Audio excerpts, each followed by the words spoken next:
Kwanza nikizungumza issue ya usajili Musa, niwaambie tu wanachama na mashabiki wa klabu yetu ya Yanga, tetesi zote ambazo zimeandikwa mtandaoni, na of course si jambo baya waandishi kuwa na hizo rumors, lakini 90% zote ni uongo. 10% wamepatia. Yaani katika wachezaji wote ambao Yanga tumehusishwa nao mtandaoni, 90% ni uongo. 10% kuna ukweli wameupatia. Kwa hiyo na sisi kwenye hizi 90, hizi 10 tumezimiss, tutakwenda kuboresha pia idara yetu ya siri.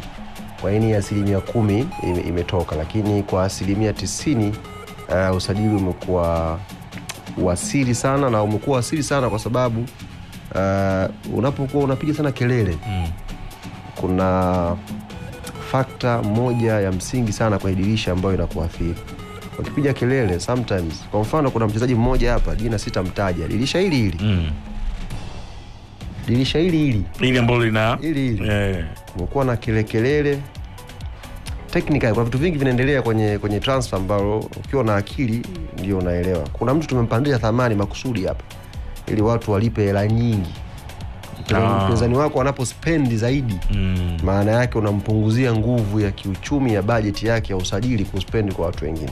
Kwa kuna mtu hapa tumetiatia maneno hapa kupandisha thamani yake, na watu wamekula za uso, wameenda wamelipa hela nyingi sana.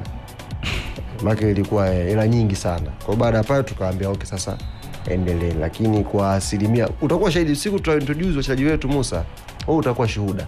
Yaani wengi itakuwa ni surprise. Kwa hivyo utakuwa ni watu wa kushtuka. Lakini tumefanya hivyo kwa sababu tunataka kuwa na usiri, kuwe na utulivu, na tu maintain pia value halisi. Ndio kelele zikiwa nyingi, mchezaji ndio wanaopanda thamani ambao haina uhalisia.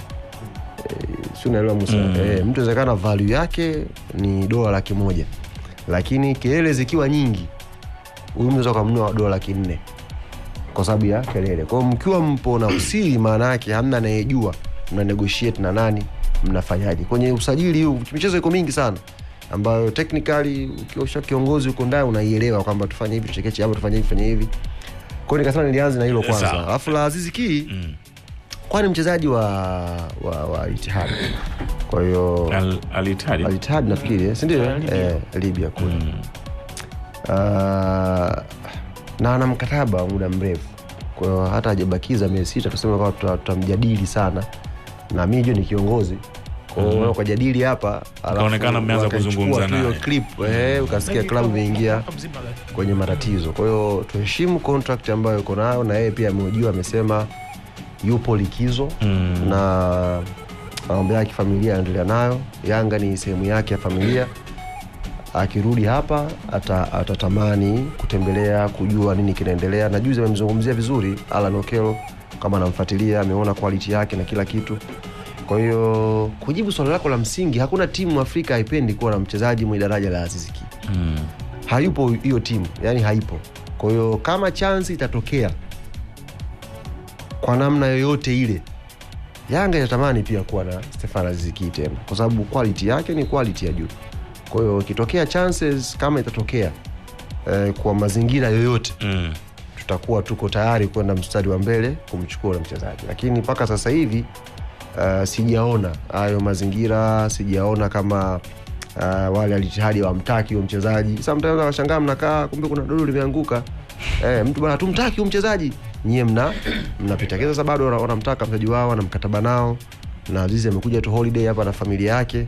Kwa hiyo yanabakia tu kwa mambo ya mitandao Musa.